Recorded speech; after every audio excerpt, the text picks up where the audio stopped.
Сегодня у нас очередная грандиозная съемка, которая посвящена Дню единства народа Казахстана.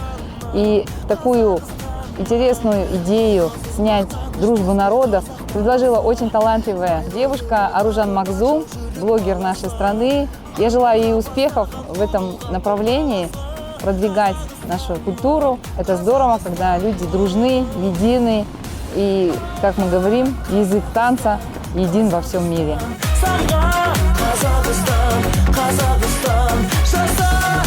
В дружбе народов мы представили 15 народностей, танцы которых сейчас исполняют наши ученики Академии хореографии «Номад».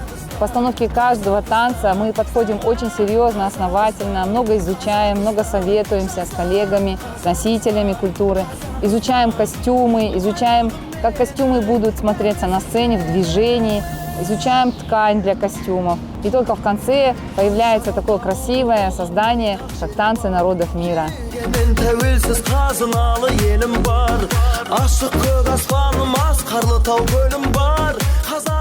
Раз, два, три, 4, 5, 6, 7, 8. Ждите классный контент.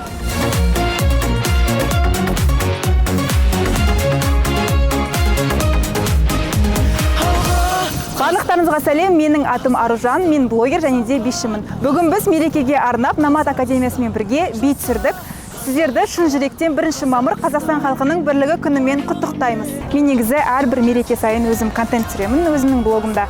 Және де 1 мамырға арнап, негізінен мен 3-4 жыл бойы осы жобаны ойлап келе жатқам, бірақ кіммен түсіретінді білген жоқпын, шыны керек. Және де осы жолы болды, осы жылы точно түсіруім керек деп ойладым да.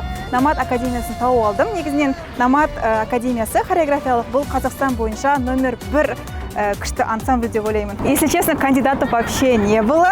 Я, кстати, вам еще писала 3-4 года назад, когда у меня было, да, мало подписчиков. И оказывается, просто вы не прочитали, либо не заметили меня, не знаю я. И потом я тоже зашла к вам и увидела то, что я до этого, оказывается, писала. Потом все сообщения удалила, я заново написала. И потом, наконец-то, ответили мне. Неге Номад именно хореографиялық академиясы, өйткені YouTube-қа да кез келген биді жазсаң, егерде өзбекский, русский деп іздеген уақытта 1 орында Номад академиясы шығады. Бірінші рет келген уақытта репетицияға мен осыншама көп адам болады деп ойлаған жоқпын. Және де қыздарға қараған уақытта сразу анда балериналар сияқты жүрді. И мен такой, мама, кәдімгі күшті билейді екен деп, что-то қазір қастарында тұрғанда бие алмай қалам ба деп ойладым, шыны керек. Бірақ барлығы күшті өтті. Коллектив өте дружный екен. Сол ең бастысы хореографымызға Әселге рахметімді айтқым келеді. Негізінен съемка уақытта үлкендермен жұмыс істеу қиынырақ сияқты балаларға қарағанда, өйткені үлкендер тез шаршап қалады съемкадан.